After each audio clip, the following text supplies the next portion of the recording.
We are not Gareth and Gibbo. They are on their way to Hong Kong via Dubai. I'm with Neil here. Would you say we're an upgrade, Neil? I would say we're definitely an upgrade. We're first class. They're knocking back in there. Is it coach? I don't even know what it's called. It's coach. I think they call it, the Americans call it coach class.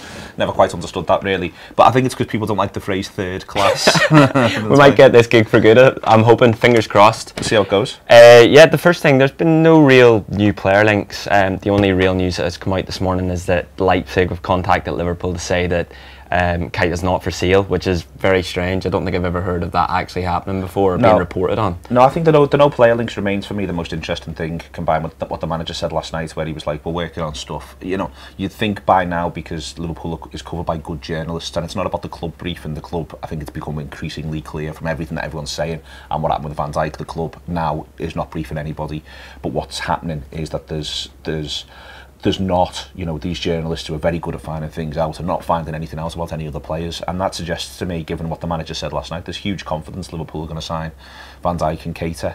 It might be hard work, it might go all the way, but there is the idea, I think, that they think they're going to get them both, because Liverpool certainly, you know, Van Dijk's a separate thing. They need a centre back. Liverpool need a centre back this window. Yet there's not, you know, normally by this point there's 7 links, 8 links, 10 links. That's just not happening anywhere, not even in the silly papers. Yeah, exactly. And Klopp was asked last night, I think it was Andy Kelly had said that the fans were a little bit nervous. Was he nervous? Now, I've got the quote here. He says, if any fans think, what are the other teams doing and why are we not doing anything, I can't help, sorry. Nervous fans, sorry, I don't have to write a message for this. I am not nervous. We'll that is the message. Yeah, I think that tells you everything that you need to know. And I'm glad he pointed it out. He went, well, what's everyone else done? And you know, we're still in a situation where City thought they were getting Alves. It's not happened. So City have got 2. They're meant to want Kyle Walker, but that doesn't look like it's happening anytime soon. United have got Lukaku, and they've got themselves a centre back, so they've got themselves 2. But they seem to be trying to force Eric Dyer. They don't have any faith now they're going to get Matic. Chelsea, there's all sorts of stories that Conte is not happy. You know, you can go right the way across the board. Arsenal bought Lacazette, that's sound, but they need more than that, and they could be losing 1 or 2. So for me, sorry about that. For me, that's the message. The message is, this is hard. If you want to shop in this market, if you want to go at this end, it's really, really difficult. And I think that that's what's come through from the club. That's what's come through from Liverpool. And I think that therefore these things are going to be ongoing. But this is part of trying to be a club who does its business in this way. I go back a couple of seasons, and Real Madrid buy Gareth Bale on the 31st of August. Exactly, yeah. We've wanted Liverpool to be shopping this market for such a long time. Yeah, that was following the Tranmere game last night. Liverpool won 4-0, and we were down at Printon Park. We're at Printon Park here for Liverpool's first pre-season game. We're all very excited. We've just seen the team sheet there. It seems to be probably the strongest first 11 that Jürgen Klopp can put out. I think one of the interesting things, Glenn, is that Alexander-Arnold's playing right back instead of Klein. What do you make of that? Yeah, I'm always a bit reluctant to read too much into selections for pre-season friendlies, just because I think Klopp's comments yesterday was sort of suggesting that he'd pick a team based on who had legs from, you know, the testing double sessions. We've all seen the pictures of a few of the Liverpool players taking a nap after these training sessions, so you know they must take out a lot out of the players physically. So it's just a case of whoever can last 45 minutes, because there's going to be quite a lot of changes at half time. Yeah, it is interesting, but I don't know if you can read too much into it. He has just signed a new contract though, improved terms. He was only just months into another long-term contract, so yeah, maybe there is something to it, but I'm sure we'll see more over the summer about that. Yeah, talking in the office, he was Robbo's one to watch. He thinks that maybe he'll be staking a claim for the first 11 going into the new season. There's lots to get excited about in terms of the players that were here last season but maybe didn't play that much, the likes of Daniel Sturridge playing and Jordan Henderson as well, Adam.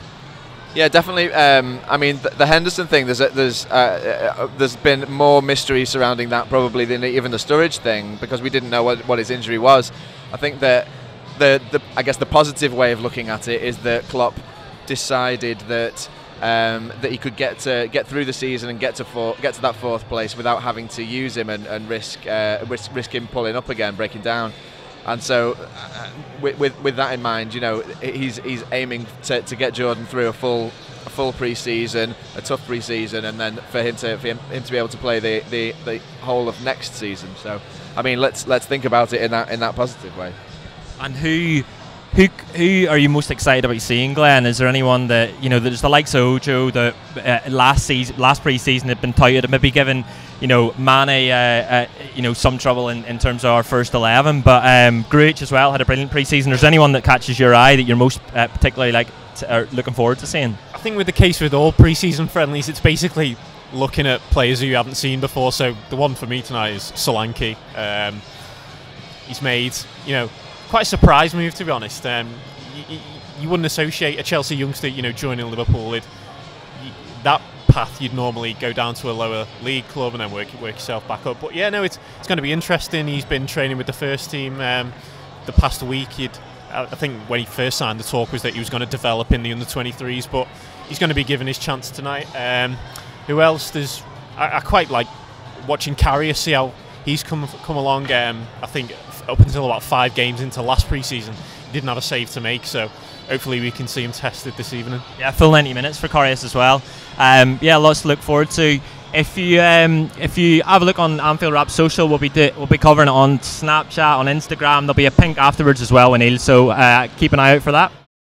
It's finished 4-0 to the Reds here at Brenton Park as we watch the tail end of a small pitch invasion by mostly primary school age hooligans.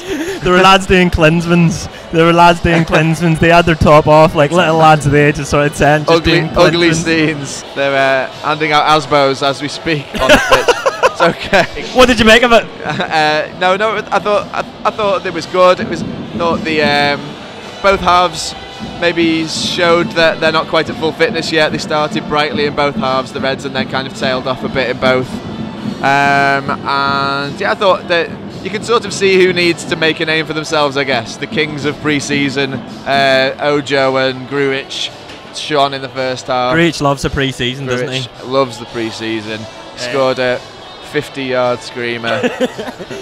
It was really enjoyable. I think the first half and second half were quite different. And the second half started very lively. The young lads looked on it. I thought Chiravella looked lively. I thought Solanke as well. Yeah. Didn't get the goal. He maybe deserved the goal at the end, but Woodburn as well. Woodburn scores the penalty. So Ryan Kent as well did really well out on loan last season. He obviously has something to prove this pre-season. And he looked good. He looked quite lively. So yeah, they were the 4 that I thought looked lively definitely as well. And in the first half, good to see Henderson get through in 45 minutes. That's obviously good for us. Who else? I'm trying to think who else. It's funny seeing Flanagan and Markovic. Flanagan and Markovic, I know, yeah. It's just being extremely Flanagan and Markovic. Yeah, Markovic missed what, you know, it felt like a very Markovic thing to do, didn't it? Just blamming it over the bar from about 7 yards out. And then seeming like he was quite upset for about 10 minutes afterwards. Yeah, the head went down, usual Markovic. Stay tuned on Friday night. Neil will be at Wigan. I think Neil and Andy are at Wigan, so you'll be able to see all the build-up there. We had a nice time at the football last night, didn't we? It's nice to have Liverpool back. It's nice to have football back in general. Who impressed you most, and who were you most excited to see? Paul Senior.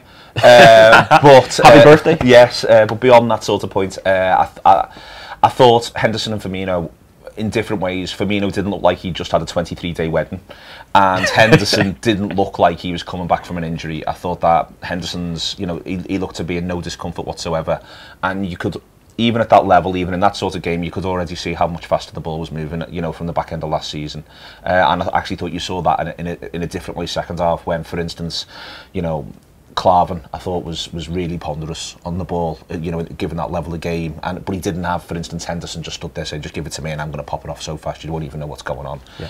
I thought those two, Firmino and Henderson first half, I thought were really bright. I thought Ojo as an interesting first half, tons of movement. Yeah. You know, it was the sort of performance which, if I was a visiting scout or watching on the telly from Middlesbrough or Newcastle, I'd be thinking, well, this lad can do something for us. Wins the penalty. Sturridge, they couldn't get him on the ball very much. When they did, he thought he showed massive class. Yeah. You could see how, you know, it's only Tranmere, and it's important to say that these are obviously good players. It's worth remembering that probably every player who's playing for Tranmere is better than any player who played in your school. Yeah. But, you know, they're still not at the level of those Liverpool players, and I thought you could see that at times. And then second half, I thought you could see Ben Woodburn's brain. And I think that's a massive thing when you're dealing with a 17-year-old. The idea that you can look at the middle of midfield and see sort of a roving intelligence and awareness of where everyone is. I thought that was. I thought there was loads of intelligence in the young players. I think. I quite enjoyed watching them more because there was there's quite a lot to sort of get your teeth into in terms of Ryan Kent there, who we've not seen play. He had a good year on loan. He just looked dead direct, really intelligent in everything he was doing. Dom Solanke, big lad. Yeah, big lad. Big lad. It looked fit as a fiddle, but then he has had the international tournament. But a couple of, like the turning shot, second half. He deserved that. Yeah, he deserved that to go in. I thought the turning shot was really sharp, and I think that I think that there was a couple of moments there again where he didn't look. My marker on this, when you get a player like that, is does he look a bit. I'm trying to think of the right player, really. There's been one or two of them that we've had. Does he look a bit Nemeth? Does he look a bit, even a bit Voronin? And I thought Voronin started all right, but then went off the boil. Even, does he look a bit David Ngog?